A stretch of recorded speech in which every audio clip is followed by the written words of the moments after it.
जी hello दोस्तों, मैं हूं कमर सीमा और दोस्तों जैसा कि आप देख रहे हैं मेरे साथ मौजूद हैं साजिद तार साहब। तार साहब, सबसे पहले तो आपके वक्त का बहुत शुक्रिया सर। माय प्लेजर चीमा साहब, थैंक यू सो मच।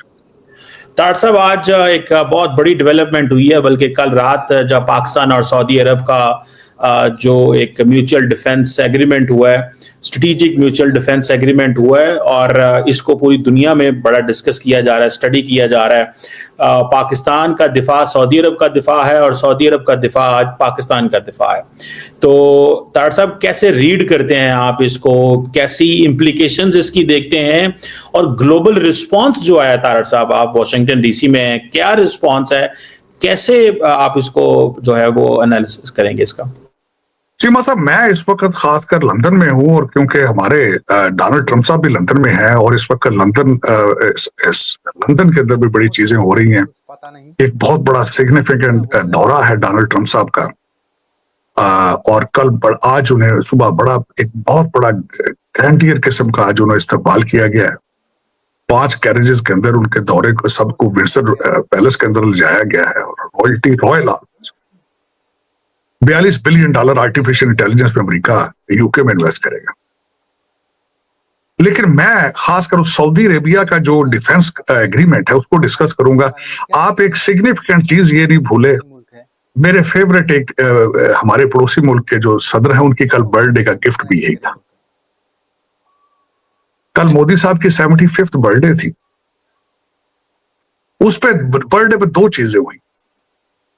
2 चीजें, एक तो डोनाल्ड ट्रंप साहब ने कॉल की भारत में, जिसका मतलब यह लिया गया है कि डोनाल्ड ट्रंप कदमों में गिर के गिड़गड़ा के रो रहा है, मिन्नतें कर रहा है, माफिया मांग रहा है। ये मेरे जो दोस्त कुछ वहां पे टीवी चैनलों पे स्टेरॉइड्स के टीके लगाकर आते हैं, वो कह रहे हैं कि डोनाल्ड ट्रंप मिन्नतें कर रहा है, डायलॉग शुरू, वो चाहता है हमसे बात की जाए। उसने उस कन्वर्सेशन के अंदर जिक्र ही नहीं टैरिफ का किया, ना ट्रेड की जिक्र किया।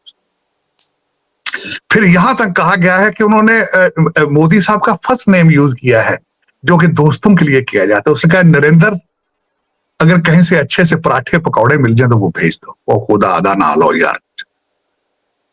मेरा मकसद है कि एक चीज को इस तरीके से ट्विस्ट करते हो, इस तरीके से ट्विस्ट करते हो। चलो, वो डोनाल्ड ट्रंप साहब, बल्कि उन्होंने सार्केस्टिकली कहा गया है कि thank you for helping in Ukraine and Russia. Sarcastically उन्होंने कहा, उसका भी गलत मतलब है। आप अभी भी खुला के तेल ले रहे हैं और आपको पता है कि जो नया एम्बेसडर आया है, अगले दिन उसने सेनेटर अपनी कांग्रेशनल हियरिंग में कहा है कि मेरी सोल रिस्पॉन्सिबिलिटी है जाकर वहां भारत में कि मैं रशिया का तेल बंद कराऊं।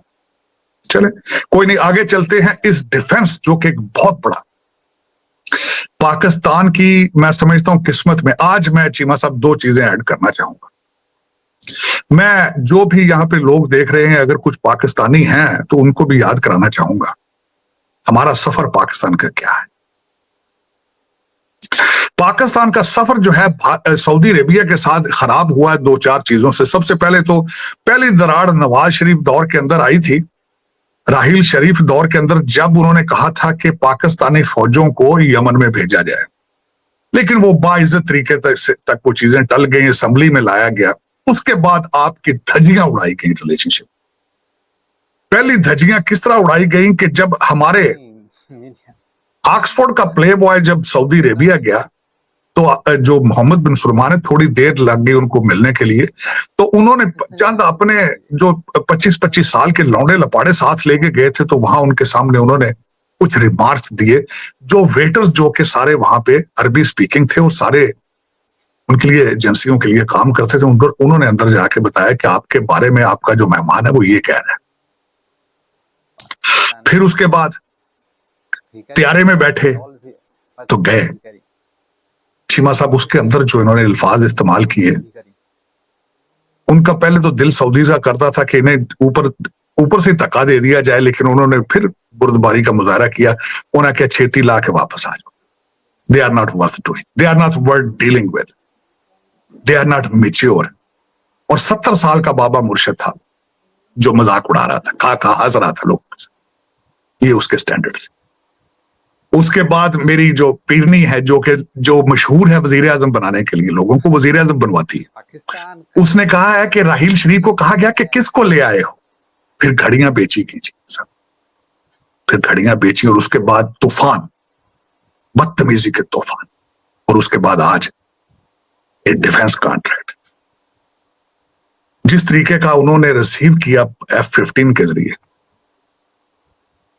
और फिर चीमा साहब ये एक 46 मिनट की जंग थी, 46 मिनट की, जिससे पाकिस्तान की किस्मत तब्दील, 46 मिनट। और मैं चीमा साहब देखना बल्कि इसमें चाहूंगा, बल्कि इस वक्त बातें हो रही हैं, बातें फिर करना कि यूएई और कतर भी इसके साथ ज्वाइन करेगा। कतर जो है they are leaning towards Turkey. आपको याद होना चाहिए कि जब कतर और सऊदी अरेबिया एक दूसरे को कन्फ्रंट कर रहे थे तो उस वक्त 5000 टर्किश सोल्जर कतर गए थे। तो कतर जो मेरे ख्याल they will be leaning towards Turkey. और उसके बाद जो यूएई है दे माइट जॉइन पाकिस्तान। लेकिन आपका अपर हैंड ये है कि उसकी वजह यह है कि यू आर एटॉमिक पावर। और फिर आपने जो अपना टर्की के पास, टर्की भी अपने ड्रोन वगैरह खुद बनाता है, इसमें कोई शक नहीं है। लेकिन आपने अभी जो रिसेंटली जो मुजाहरा किया है पूरी दुनिया के सामने, वो आपको एक स्टेप आगे लेके जाता है। अब उसके बाद अब क्वेश्चन आते हैं अमेरिका को किस तरह हैंडल करे, पाकिस्तानी तो अमेरिका इसको किस तरह देखे, किस लेंस से देखे। मेरे ख्याल में ये डिफेंस कॉन्ट्रैक्ट जो है अमेरिका की ग्रीन सिग्नल पे ही किया है, अमेरिका एक पाकिस्तान दोगलापन। क्योंकि अमेरिका को सबसे बड़ा डैमेज जो किया गया है कतर के ऊपर इजराइल ने हमला करके किया है, और उसके बाद अरब और दूसरी दुनिया जो है, यहाँ पे ये बताना चाहूंगा देखने वालों को कि कतर का एक न्यूट्रल वेन्यू अमेरिका की मर्जी से क्रिएट किया गया था। तो वहीं पे बैठ के ईरान से डायलॉग होते थे, वहीं पे बैठ के तालिबान के साथ डायलॉग होते थे, और ये हमास भी डायलॉग करने के लिए आया था। और वो अमेरिकन जो कॉन्ट्रैक्ट थे, वो चीजों को, जो पीस एग्रीमेंट की चीजों को, वो देवर डिस्कसिंग। और सबसे बड़ी बात यह है जो मेरे लिए खुद जब मैं इसके डेप्थ में गया, टर्की को पता चल चुका था, टर्की ने उनको वार्न किया था, और वो वहीं पे अपने सेलफोन छोड़ के मस्जिद में चले गए। और कतर के अंदर अब मैं बताना चाहूंगा कि अब पिछले कुछ अरसे में क्या क्या चीजें होती रही हैं। चीमा साहब, इस वक्त जो कतर के लिहाज से, मैं कतर को थोड़ा डिस्कस करना चाहूंगा। जो drone Israel made drone Pakistan के साथ जंग में चलाए गए थे, देवर फ्लोन फ्रॉम कतर। नंबर 150 या 175 जो एडवाइजर के तौर पे जो इजरायली आए थे उन ड्रोन को ऑपरेट करने के लिए भारत के अंदर, वो they came from Qatar airport, they left from Qatar airport. Pakistan ने उसके ऊपर एहतजाज भी किया। उसके बाद चीमा साहब जो दूसरी अर्ज करना चाहूंगा कि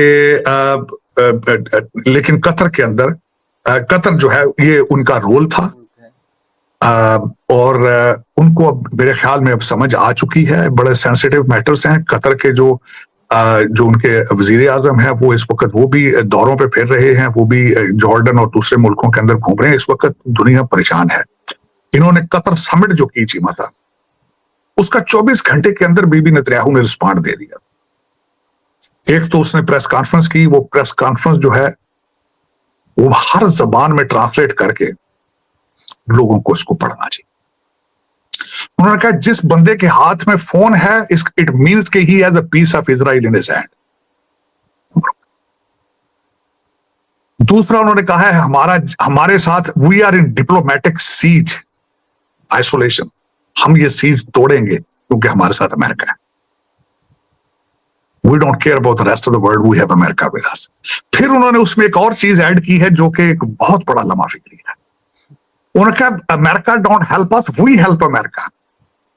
Mossad provide the intelligence to them. We make the armaments, we make arms and give it to America. जो देखने वाली चीज। उन्होंने कहा नहीं असला देना हमें तो ना दे, हम असला अपना खुद बना ले। फिर उन्होंने हमारे तो अभी ये जो कतर समिट के अंदर ये तो यहाँ एक आए, खाबा शाबा खाया, इन्होंने लैम्प बड़ा अच्छा एंजॉय किया होगा, आइसक्रीमें खाई होंगी, तोतियां बनी होंगियां, अच्छे अच्छे ब्रिटिश परफ्यूम लाए होने, टाटा गड्डियां भजदियां होंगियां, यला यला होंदी होनी उत्थे। उन्होंने अगले 24 घंटे के अंदर रिस्पॉन्ड दे दिया। हमास उन्होंने गाजा के अंदर ग्राउंड इन्वेजन पहले दिन ही तोहफा दे दिया था। 68 फलस्तीनी मार के उन्होंने भेज नेड़े हो ये सच्चे खपे पैदे फिरते कभी इजिप्ट कभी। बल्कि सबसे बड़ी बात है, आज जब मैं डिफेंस कॉन्ट्रैक्ट के ऊपर रिसर्च कर रहा था चीमा साहब, मेरी बल्कि इजिप्ट ने चाइना के साथ भी डिफेंस एग्रीमेंट साइन कर। चीमा साहब अब आगे कहां जाएंगे, क्या होगा? आज ये डिफेंस जो आपका एग्रीमेंट है जिसको मैं देख रहा था, इसकी सिग्निफिकेंस क्या है? सिग्निफिकेंस ये है चीमा साहब के सऊदी अरब के पास 78% जो उनके पास असला है सारा अमेरिकन मेड है। आपके पास पाकिस्तान के अंदर 80% आपका असला चाइनीज है। आएगी हमारे पड़ोस के अंदर जो कहते थे ना कि हमने लाहौर की बंदरगाह पे हमारी सबमरीन पहुंच गई है और सेना इस्लामाबाद के अंदर घुस गई है, शहबाज शरीफ को भागते देख लिया गया है। ये उनके लिए परेशान, उनके वहां पे सऊदी अरेबिया की बहुत ज्यादा इन्वेस्टमेंट है इंडिया के। और दूसरा it's a huge thing. Pakistan के बारे में हम अक्सर ये कहते थे लोग, ये हमारे पड़ोस में सारे जो कि हेट मॉन्गरिंग करते हैं, कहते कटोरा लेके फिर रहे हो। कटोरा भी आज उनको परमानेंट है। हमारे पास पैसा बहुत है भाई, हमें जरूरत नहीं है अब किसी चीज की। सऊदी अब परेशान थे, अरबी समझे 1-2 बिलियन के लिए IMF के आगे पीछे घूमते हैं। That is done now. अब उसके बाद एक यहां से नया क्वेश्चन मोड़ आ चुका है कि क्या Saudis will be making a turn, they are leaning toward China at the same time. ये क्वेश्चन है नया, आने वाले दिनों में पता चलेगा चीमा साहब। और उसके बाद इसको अमेरिका किस तरह डाइजेस्ट करेगा, that is the second question. क्योंकि पहले सऊदी अरेबिया की डिफेंस जो है वो अमेरिका पे रिलाय करते थे, बेसिस बहरान के अंदर है। कतर भी रिलाय करता था। आप देखें यहां पे हर दूसरे अरब कंट्री के अंदर तो अमेरिकन आर्मी बेस है अब। और दूसरा वो रिलाय देखें, सेंटकॉम जो है वो कतर को भी प्रोटेक्ट कर रहा है, साथ इजराइल के साथ भी काम कर रहा है, उनको भी प्रोटेक्ट कर रहा है। तो कॉन्फ्लिक्ट ऑफ इंटरेस्ट आ चुका है। और बिलखसूस 2 चीजें हैं इस वक्त जो मैं समझता हूं, 2 इस वक्त वर्ल्ड लीडर जिनका गोल एक है, दुनिया अब ये भी सोच रही। एक तरफ अखंड भारत है जो सारा एशिया, वो कहते हैं चाइना को छोड़ के बाकी कहते सारा ये हमारा है।